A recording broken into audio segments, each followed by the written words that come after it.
Hello and welcome to the demonstration of my asset Aim Assist Pro. In this short video, I will show you the project setup and present how these aim assists work and what they can do for you. But before we jump in, let me just ensure that the Unity's new input system is selected for the input action handler. So let me head over to File, Build Settings, Player Settings, and scroll down to see the active input handling, and it is indeed set to input system package new. Now, most of the example demonstration scenes inside the project uses Unity's new input system, but two of them use the old input manager, just to show you that it indeed works with the old system as well. To include those scenes, you have to select input manager old here and apply. If you select input system package for the first time, then it is going to restart the editor and it is going to be activated. Target selector is the heart and soul of the system, as most aim assists depend on it to find the target to assist against. It selects a target with a sphere cast, and if that fails, it tries a ray cast. Doing so enables aiming around corners. A large enough sphere cast would get blocked out by the cover you are peeking, so a ray cast is shot to assist you when you are looking directly at the target around the corner. It has its own loop, so it just works automatically and provides targets for the rest of the system. It is equipped with two events you can subscribe to, target found and target lost. On this first guy in the third person scene, I hooked up a simple color changer for demonstration.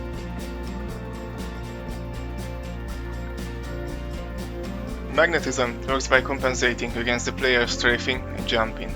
When I'm going left and right, the camera adjustments are made by the aim assist and I'm not using the right stick at all.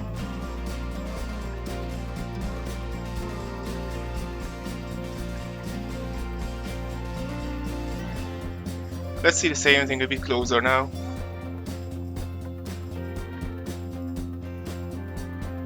And a bit farther away. Magnetism separates the smoothnesses when strafing towards or away from the center of the target. This helps a lot with mirror strafing. To explain a bit about the settings, you have two options to either add the character controller based control or a physics based with a rigid body. Magnetism only needs to access to the velocity of the player and both options serve that data. The smootnesses are the towards and away smoothness on the horizontal axis and one smoothness for the vertical axis. This can be toggled on or off based on whether you want to keep track of the target when you move to high ground or jump. Let's increase the horizontal smootnesses to make magnetism less prominent.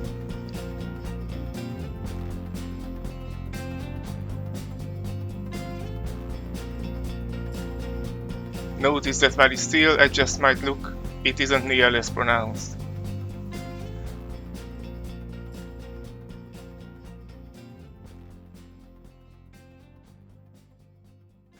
Now let's decrease it to make magnetism really aggressive and also switch off vertical assist.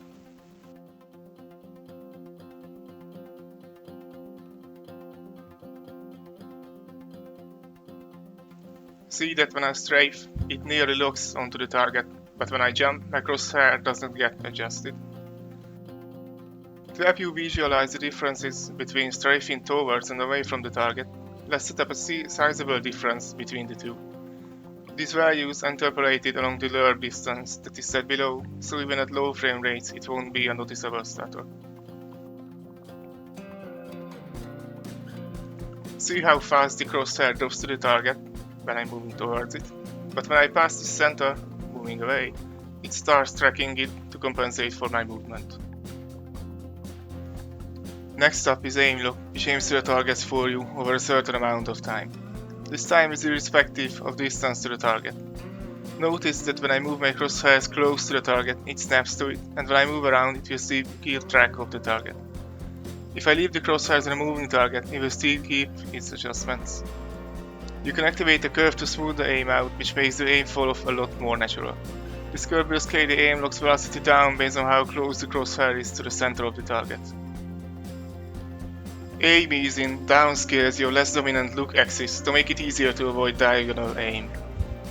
A pretty simple aim assist, it doesn't use the target selector and is always active. When I look around, notice how cleanly predictable my horizontal and vertical aim is. It only has one multiplier that would be applied to the less dominant look axis. Our last aim assist is precision aim. It slows down your look input by a given curve you include. Similar to the aim assist curve, on the x-axis from 0 to 1 is your crosshair to the edge of the aim assist, and on the y-axis there's a multiplier that will be applied to the look input. Thank you for your attention, and I hope aim assist will help take your FPS Games experience to the next level.